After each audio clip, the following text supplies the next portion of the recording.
Halo semuanya, perkenalkan nama saya Nisa Norma, NIM 710141790. Nah, di sini saya dari Rombel Pendidikan Akuntansi B 2017, saya akan menampilkan video pembelajaran dengan materi jurnal pembalik. Selamat menyaksikan.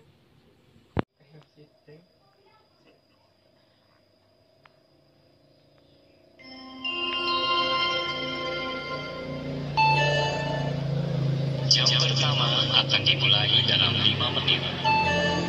The first lesson will be started in 5 minutes.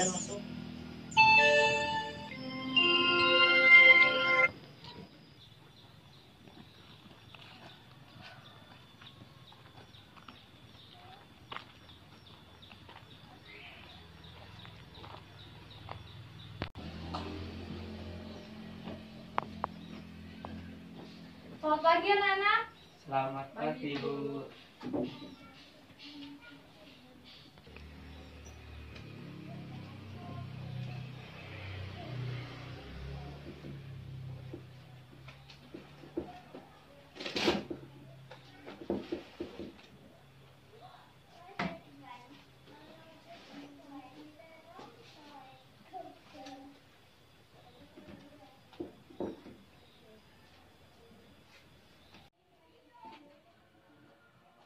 Bagaimana kabar kalian hari ini? Alhamdulillah baik, Bu. Oke, baiklah. Sebelum memulai pelajaran pada siang hari ini, alangkah baiknya apabila kita berdoa. Ketua kelas, Ibu minta memimpin doa. Perhatian. Duduk siap, gerak. Berdoa. Untuk memulai pembelajaran pada hari ini agar berjalan dengan baik dan lancar, marilah kita berdoa menurut agama dan kepercayaan masing-masing. Berdoa mulai. Selesai. Beri salam. Selamat siang, Bu. Selamat siang. Nah, sebelumnya juga Ibu minta kalian untuk memeriksa kembali kursi-kursi kalian. Apabila ada sampah yang berserakan, bisa dibuang ke tempat sampah terlebih dahulu.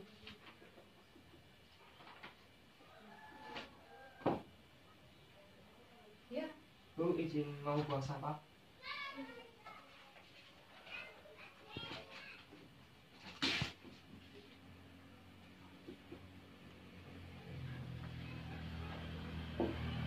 Apakah ada yang sudah berangkat hari ini? Berangkat semua, Bu. Makasih, Bu. Oke. Baiklah, berarti sehat semua ya.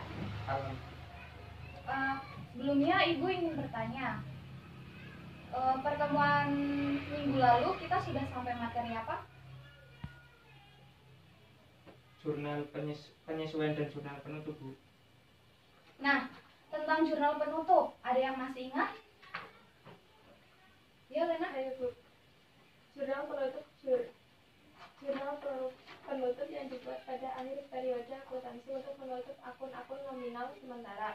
Yang termasuk akun nominal adalah pendapatan dan beban, raib dan ikhtisar, laba atau rugi. Sekali apa yang disampaikan oleh Lena. Jadi, setelah jurnal penutup, nanti yang tersisa adalah perkiraan real, di mana itu terdiri dari aset, liabilitas, dan juga ekuitas. Nah, di dalam perkiraan akur nanti kita akan bahas di jurnal pembalik yang akan kita pelajari pada hari ini. Nah, sebelum mulai pelajaran, Ibu akan menyampaikan kompetensi dasar, indikator, dan tujuan pembelajaran kita pada hari ini. Untuk kompetensi dasarnya dulu ya. Kompetensi dasarnya yang pertama 3.1 yaitu menjelaskan tentang pengertian. Yang 3.2 itu menjelaskan tentang tujuan jurnal pembalik, serta yang 4.1 itu menjelaskan tentang kasus-kasus yang memerlukan jurnal pembalik. Sedangkan untuk indikator kompetensinya diharapkan siswa mampu menjelaskan pengertian dan tujuan jurnal pembalik, serta siswa mampu menganalisis kasus-kasus tentang jurnal pembalik dan menyelesaikannya. Adapun tujuan pembelajarannya, kita yang pertama diharapkan siswa mampu menjelaskan pengertian jurnal pembalik, memahami tujuan jurnal pembalik, serta dapat menyusun jurnal pembalik. Nah, nanti di pembelajaran kita pada hari ini Ibu akan menggunakan model pembelajaran cooperative learning, di mana nanti Ibu akan menjelaskan sedikit materi terkait dengan jurnal pembalik. Selanjutnya kalian akan berdiskusi kelompok untuk menganalisis kasus-kasus akuntansi yang nantinya diperlukan dalam menyusun jurnal pembalik. Sampai ada pertanyaan? Tidak, Bu. Oh, oke, baiklah. Berarti semua sudah paham ya? Paham. Nah, untuk menyusun jurnal pembalik itu sendiri, sebelumnya kalian harus sudah menguasai jurnal transaksi, posting ke buku besar, jurnal penyesuaian, dan juga jurnal penutup yang tentunya sudah kalian pelajari pada minggu-minggu sebelumnya. Nah, sebelum Ibu menjelaskan terkait dengan jurnal pembalik, ada yang sudah tahu apa itu jurnal pembalik? Saya, Bu. Ya? Jurnal pembalik yaitu jurnal yang dibuat untuk membalikan jurnal penyesuaian yang telah disusun pada periode sebelumnya. Ya, tepuk tangan untuk Aziz. Yang lainnya ada pendapat lain? Ya, Bu. Ya, Lena? Jurnal untuk membalik jurnal penyesuaian yang menimbulkan akun rasa, karena jika tidak dibalik akan terjadi akun ganda. Nah, oke, tepuk tangan lagi. Benar pendapat yang sudah disampaikan oleh teman-teman kalian. Jadi, jurnal pembalik ini jurnal untuk membalikan jurnal penyesuaian untuk mempermudah pencatatan pada periode selanjutnya. Nah, jurnal pembalik ini nantinya akan dicatat di periode kedua dan seterusnya. Lalu diperlukan untuk jurnal penyesuaian yang seperti apa saja? Jadi nantinya diperlukan pada jurnal penyesuaian tipe beban yang masih harus dibayar, lalu juga penyesuaian beban yang dibayar di muka jika dicatat sebagai beban, terus pendapatan yang masih harus diterima, dan juga pendapatan yang diterima di muka jika dicatat sebagai pendapatan.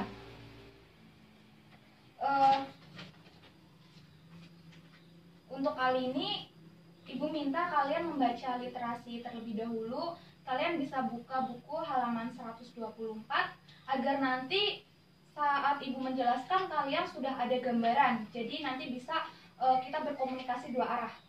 Begitu ya? Iya, Bu. Paham? Paham. Ya. Sudah selesai ya membacanya? Sudah, Bu. Oke, selanjutnya Ibu akan menjelaskan sedikit tentang jurnal pembalik. Setelah ini kalian dapat berdiskusi kelompok ya. Jadi tadi sempat sudah disinggung di awal, jika jurnal pembalik adalah jurnal untuk membalikan jurnal penyesuaian agar mempermudah pencatatan pada periode selanjutnya. Nah, tujuan dari jurnal pembalik itu sendiri apa? Jadi, tujuan dari jurnal pembalik itu sendiri yang pertama, tadi, untuk mempermudah pencatatan pada periode akuntansi yang baru. Lalu yang kedua itu menyederhanakan. Yang ketiga itu meminimalisir kesalahan atau kekeliruan yang mungkin saja bisa terjadi. Nah, di sini kesalahan atau kekeliruan yang seperti apa? Di sini itu yang dimaksud kesalahan atau kekeliruan pengakuan beban atau pendapatan nantinya akan dicatat ganda karena ada penyusunan jurnal AJP. Nah, kalian ketahui bahwa jurnal pembalik ini sebenarnya bersifat opsional. Artinya, kita itu dapat memunculkan ataupun tidak memunculkan jurnal pembalik sesuai dengan kebutuhan. Nah, jurnal pembalik ini nantinya akan dimunculkan apabila ada saldo dari akun periode sebelumnya yang terbawa pada akun periode yang baru, sehingga kita harus mengenolkan saldo tersebut dengan cara membaliknya ke jurnal pembalik. Awal penjelasan Ibu sudah menyinggung akun apa saja yang memerlukan jurnal pembalik. Ada yang masih ingat? Saya, Bu. Ya? Akun yang diperlukan untuk jurnal pembalik yaitu beban yang masih harus dibayar, beban yang dibayar di muka jika dicatat sebagai bahan, pendapat yang masih akan diterima, pendapat yang diterima di muka jika dicatat sebagai pendapat, dan pemakaian atas pelengkap bila tercatat sebagai beban. Nah, iya benar sekali. Sampai di sini dulu ada yang ingin ditanyakan? Tidak, Bu. Nah, oke. Selanjutnya Ibu akan lanjut ke penyusunan jurnal pembalik. Jadi Ibu akan memberikan contoh soalnya. Nah, di sini ibu mempunyai sebuah kasus. Jadi pada tanggal 1 Oktober 2019 dibayar beban sewa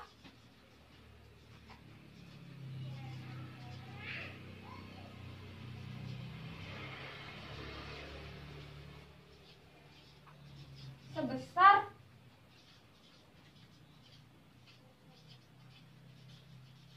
Rp1.200.000 untuk 1 tahun. Ini contoh soal yang nantinya akan memerlukan jurnal pembalik.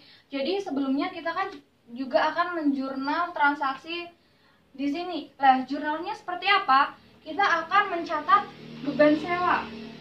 Beban sewa kita catat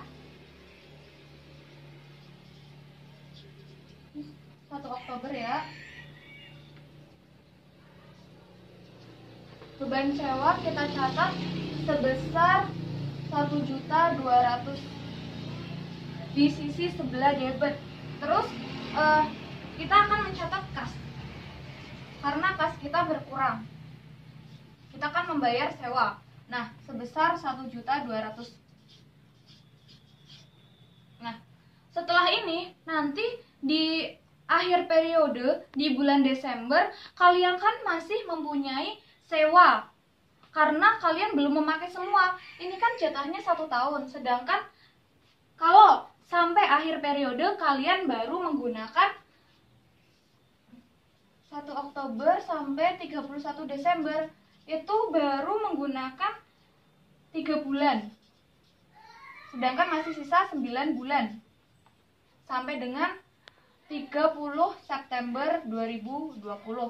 Nah, nanti di akhir periode kalian harus membuat jurnal penyesuaian terlebih dahulu. Seperti apa? Seperti ini.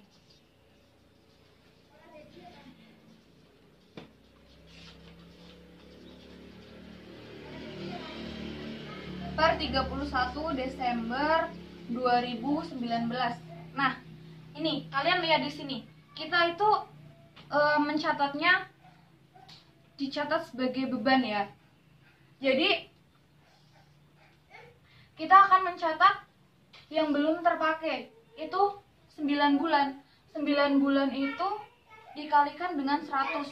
Karena 1.200.000 itu kan untuk 1 tahun. Otomatis 1.200.000 dibagi 12 itu 100.000 per bulan. Jadi sisanya 9 bulan itu dikali 100.000 per bulannya. Jadi ada 900.000. Jadi jurnal penyesuaiannya sewa dibayar di muka masih ada 900.000. Beban sewanya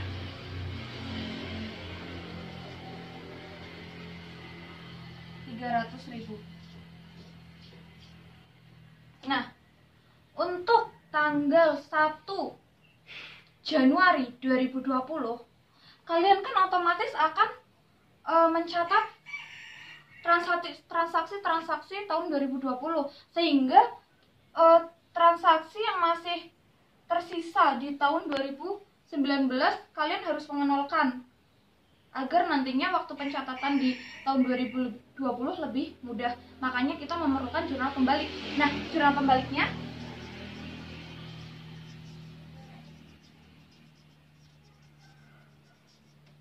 ini per 1 Januari 2020. Seperti apa? Ada yang sudah tahu? Belum. Nah, jadi jurnalnya seperti ini. Ini kan kita tuh membalik jurnal penyesuaian. Lah, di penyesuaian ini kan seperti ini. Maka di jurnal pembalik itu tinggal dibalik. Beban sewa di sebelah debit, lalu sewa dibayar di muka,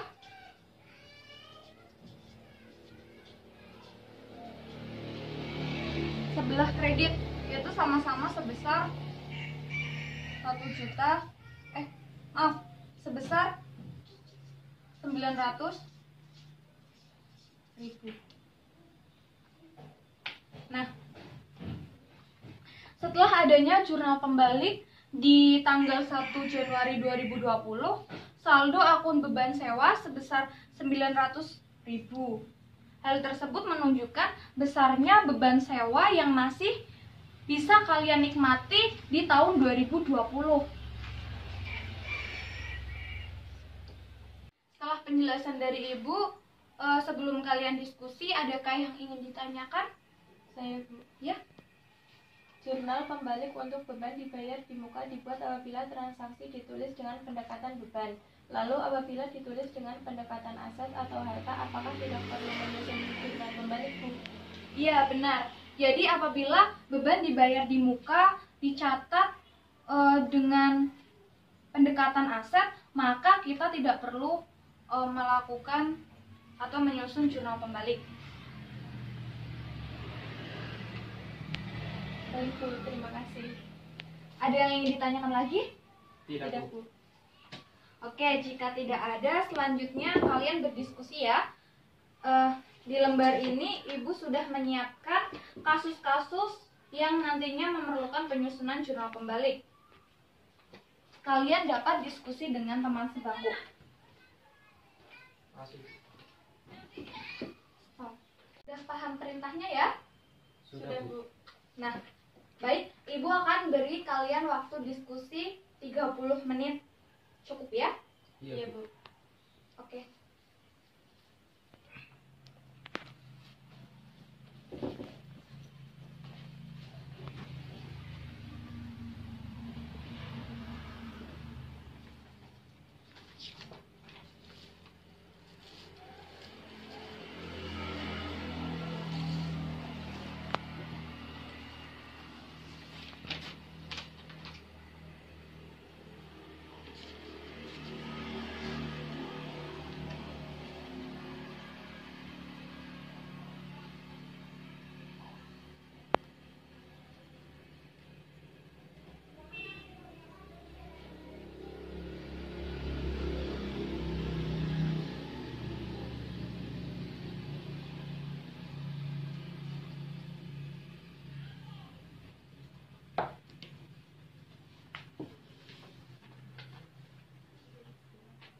Waktu selesai ya. Kelompok mana dulu yang ingin memberikan tanggapan? Kami, Bu. Oke, kalian boleh maju ke depan. Semuanya.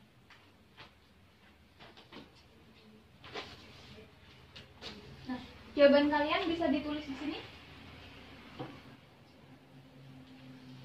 Sebelumnya kalian bacakan dulu soalnya, nanti kalian jawabannya bisa dicantumkan di sini ya. Spidol ya. Siapa yang menulis? Iya. Bisa ngadep ke teman-teman kalian? Kalian di depan.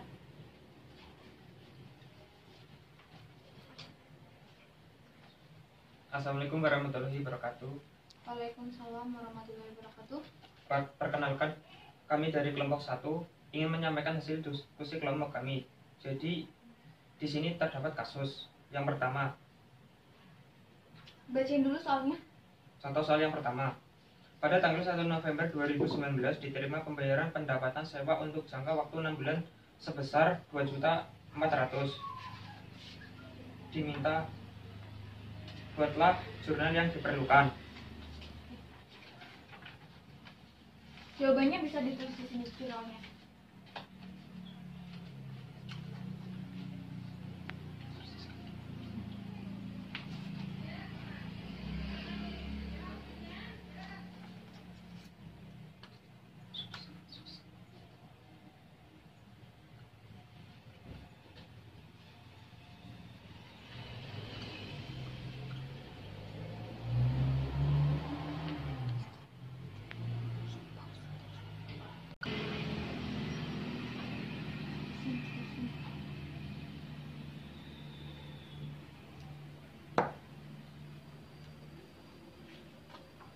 Jelaskan. Jadi jurnal pada Jurnalnya bisa dibawa agar teman-teman kalian yang di belakang kelihatan.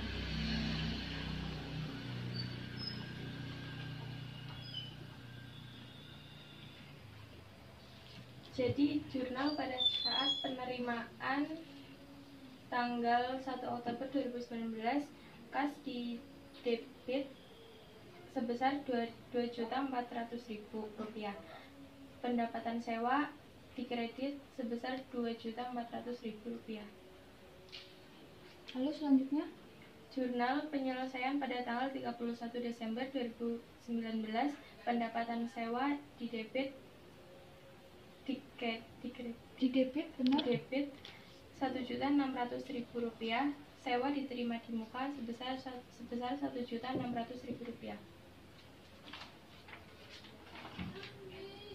Dan jurnal penutup yang dibuat 31 Desember 2019 itu pendapatan sewa di debit Rp800.000 dan ikhtisar laba rugi di kredit Rp800.000. Jurnal kembali pada tanggal 1 Januari 2020. Sewa diterima di muka di debit Rp1.600.000 dan pendapatan sewa di debit Rp1.600.000. Sekian, terima kasih. Ya, boleh duduk.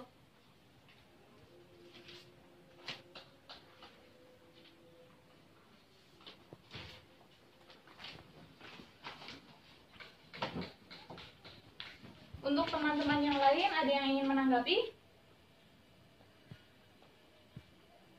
Tidak, Bu, sudah sama jawabannya. Oke, baik. Jadi sudah paham semua ya? Sudah. Nah, kelompok 1, terima kasih atas presentasinya. Jadi Ibu akan sedikit menjelaskan lagi ya. Nah, jika terjadi transaksi penerimaan pendapatan dibayar di muka dicatat sebagai utang, akun yang akan muncul ialah sewa dibayar di muka, yaitu akun real, seperti kasus ini. Nah, pendapatan diterima di muka yang dicatat sebagai pendapatan pada akhir periode akan ditutup sehingga saldonya nanti akan menjadi 0. Oleh karena itu diperlukannya jurnal pembalik. Nah, sebagai penutup, apakah ada yang bisa mengambil kesimpulan dari apa yang sudah kita pelajari hari ini? Saya Ya? Kesimpulannya, jurnal pembalik itu berfungsi untuk menghindari pengakuan biaya atau pendapatan yang dicatat ganda karena penyusunan ayat jurnal penyesuaian. Ya, benar sekali. Jadi, tidak semua yang ada dalam jurnal penyesuaian membutuhkan jurnal pembalik. Tanda-tanda suatu akun jurnal penyesuaian membutuhkan jurnal pembalik adalah apabila saldo akun jurnal penyesuaian memunculkan akun real yang belum terlihat di neraca saldo. Nah, begitu ya. Ya, Bu. Pertemuan kali ini Ibu cukupkan ya. Baik. Nah, jadi untuk pertemuan selanjutnya kita akan beranjak ke materi perusahaan dagang. Jadi kalian mau dikasih tugas kan? Ya, mau.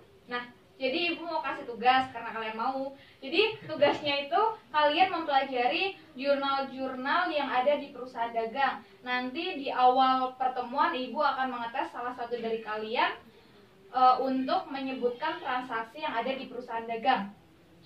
Paham ya semuanya? Paham, Bu. Ada yang ingin ditanyakan lagi? Tidak.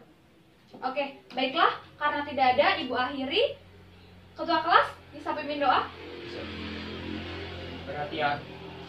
Duduk siap, gerak. Berdoa mulai.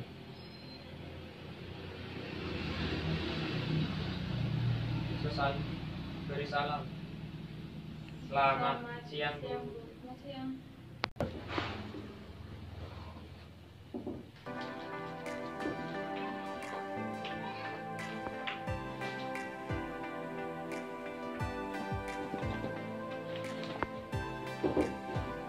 Terima kasih atas perhatiannya. Wassalamualaikum warahmatullahi wabarakatuh. Waalaikumsalam warahmatullahi wabarakatuh.